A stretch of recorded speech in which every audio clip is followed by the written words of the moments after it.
tive numa reunião essa semana, numa das empresas nas quais eu sou consultora, e aí, primeiro eu faço a reunião, fico só ouvindo e tal, para realmente colher as informações. Aí depois tem uma hora que eu não aguento mais, aí começa a falar.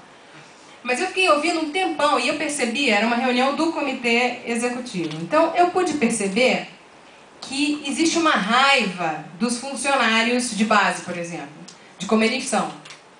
Ah, como eles são, porque aí a gente oferece isso, mas eles não captam, a gente dá não sei o que, eles não percebem, aí vem reclamar do não sei o quezinho que está faltando, mas não percebeu que a empresa ofereceu tudo isso de benefícios, ou que o chefe deu essa cobertura, ou essa colher de chá, não sei. Então eu percebi que existia uma raiva, um rancor ali nas coisas que eles estavam colocando, que os executivos estavam colocando, de não conseguir atingir a sua base da maneira como eles gostariam. Eles gostariam de atingi-los assim, de maneira que estivessem todos absolutamente contentes, felizes e alegres, agradados e etc. E eu falei isso para eles, eu disse, olha, vocês usam aqui, hoje em dia se usa, o jargão empresarial é tipo, deve ser livros lidos, tomos da enciclopédia do jargão empresarial, deve ser 17 tomos, né? Porque como tem. Então eu disse, olha, vocês não estão de fato entendendo os seus funcionários como o tal cliente interno. Já ouviram falar, né? Agora você é cliente interno. Por que mudou essa... Em vez de você falar funcionário, mudou essa nomenclatura? Para refletir. Agora o funcionário tem colegial, então ele é colaborador, parceiro.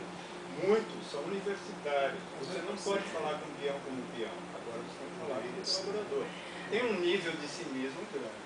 Na verdade, é para você poder... A ideia inicial não é ruim. A ideia inicial era você poder entender, de fato, esse capital humano como uma força fundamental, uma força motora fundamental da empresa, da sua empresa.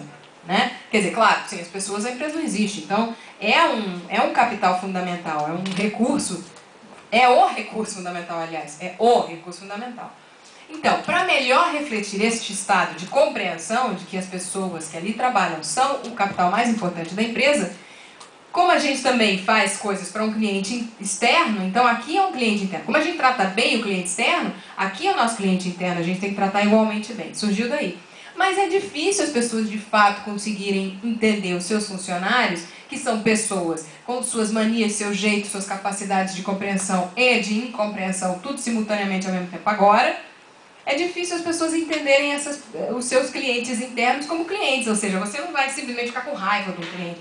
Você continua fazendo de tudo para agradá-lo, ou de tudo para retê-lo, ou de tudo para escutar o que ele tem a dizer e usar esse aporte dele como uma ferramenta para você melhorar o seu próprio negócio. No cliente interno isso não acontece, porque ele não ganhou esse estatuto dentro da cabeça dos executivos. Mas sem ganhar esse estatuto dentro da cabeça dos executivos, a gente está perpetuando o mesmo modelo com nomes diferentes. Porém, com custos sociais muito mais altos. Muito mais altos. Econômicos, por exemplo, porque você tira um funcionário. Quando você tira um funcionário, o que acontece? Quanto tempo você leva para colocar um funcionário de volta e deixá-lo no mesmo ponto de azeitamento na engrenagem? Para dizer o mínimo. Né? Porque de repente o funcionário não era mesmo bom. Trabalhava mal. Mas existe um azeitamento de engrenagem ali que leva, não sei, dependendo da empresa, pode levar 2 anos. Não é verdade? Para essa substituição dar certo. Um custo muito mais alto do treinamento. Então, você tem que treinar. Você mandou um cara para fora, então tem um custo social. Uma pessoa ficou desempregada, portanto uma família ficou com problemas. Depois você tem que admitir uma nova pessoa e tem que fazer um treinamento que não é só de habilidades técnicas. É também um azeitamento na engrenagem, ou seja, as pessoas em volta têm que aceitar esse cara tem que aceitar as pessoas em volta, tem que se adaptar à cultura organizacional, à cultura que existe ali. É muito caro mandar alguém embora. Mas, manda-se. E manda-se talvez mais do que o que seria necessário. Talvez reparar é o mesmo caso da justiça, você percebe? Talvez não é exatamente igual, mas em muitos casos se aplica. Uma justiça que repare aquele dano, que tente recuperar aquele funcionário. Afinal, ele já está ali, ele já passou por esse processo. Quando é o caso, né? Às vezes não tem jeito, óbvio. Pessoas sempre serão cortadas.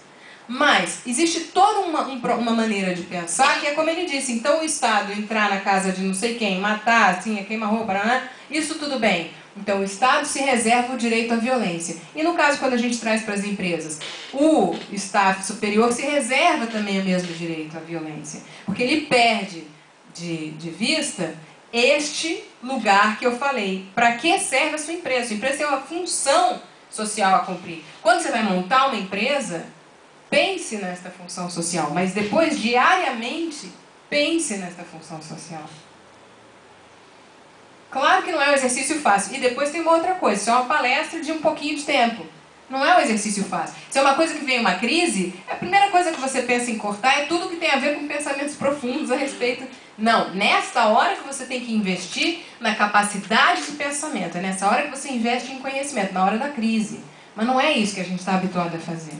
A gente está habituado a ser engolido pelas crises. Mas há outro meio. Acreditem, há outros meios. As empresas que fizeram trabalhos maiores e mais profundos foi porque acreditaram que tinha que haver outro meio. Não, deve existir uma forma de fazer que não é assim, que não é nesse pensamento de boiada. Tem crise, vamos fazer corte, corte, corte, corte, corte. Não. Claro que se você nunca pensou em nada e vai começar a raciocinar mais profundamente nesse momento, você pode não encontrar essas saídas. Mas o principal é quanta consciência você tem desde o momento que você montou a empresa ou desde o momento que você acorda até a hora que você vai dormir. Os seus resultados na vida vão ser em acordo com isso. Porque mesmo que a sua empresa seja muito bem sucedida, você pode perder em casa, né? Na família. Você, depois de 40 anos dedicado a uma empresa, você fala assim, pô, mas não fiz nada. Na verdade, sinto que não fiz nada. Aí na hora de aposentar, você fala, não fiz nada. Para que valeu? Para que tanto tempo? Isso é muito interessante. Por exemplo, no tsunami do Japão, o cara que ficou 20 anos para conseguir uma casa, digamos assim, 20 anos. Aí ficou 20 anos só dedicado, precisava ganhar dinheiro para comprar a tal da casa, digamos, né? Não viu os filhos crescerem, se aborreceu com a mulher a vida inteira porque chegava sempre muito tarde em casa, porque sempre trabalhando muito, muito, muito, muito, muito. Aí veio o tsunami e levou aquilo que parecia super sólido, que era uma casa, né? Esse cara, então, ele tem uma chance que a vida lhe dá dentro dessa desgraça, a vida lhe dá uma chance de dizer assim, pô, o sólido que eu construí, como assim sólido? Sólido coisa nenhuma. Se desfez no ar, se desfez ali naquela água. E agora eu não tenho nada, mas o que é pior, eu não tenho nada, não é sólido, eu não tenho nada dessas lembranças do passado que perfazem o homem que eu sou. Não só dessas lembranças, e ter vivido o processo da compra da casa. Nem vivi o processo da compra da casa. Eu só consegui me focar na compra da casa. Então, assim a gente vê acontecer nas empresas. Você tem lá, e é engraçado porque esse problema do processo é um dos problemas mais graves que a gente vê nas empresas mesmo. Você vê lá que tem um budget final, eles têm que bater tanto, o hotel tem que dar tanta ocupação nesse ano. Por quê? Porque os proprietários, olha que sistema mais maluco, os proprietários do hotel, que são 500 acionistas, eles decidiram que este ano eles têm que ter tanto de lucro. Mas isso tudo não acontece porque as pessoas querem isso, entendeu? No momento atual. Porque você fala assim, numa empresa, né, que isso daí, a pessoa tem liberdade, entendeu, dentro da empresa. Entendeu? Tem liberdade para ir embora, a pessoa é convidada. Então, a pessoa que está sujeita a metas, né, que no mundo moderno todo mundo precisa isso, a própria sobrevivência hoje, ela está lá, às vezes não se sujeitando a isso, foi uma escolha dela também. Não é um direito de escolher isso, eu quero isso, está bem assim para mim? Exatamente. A minha proposta é de que cada um possa pensar se ele de fato se sentiu escolhendo. Porque muitas pessoas dizem assim, não, mas eu não escolhi isso. De fato, se eu soubesse um caminho e pudesse fazer diferente, faria outra coisa. Ou um outro caminho. O que eu estou colocando aqui é quanta consciência a gente tem. Entendeu? Por exemplo, alguns vão dizer, não, mas eu gosto dessa vida assim.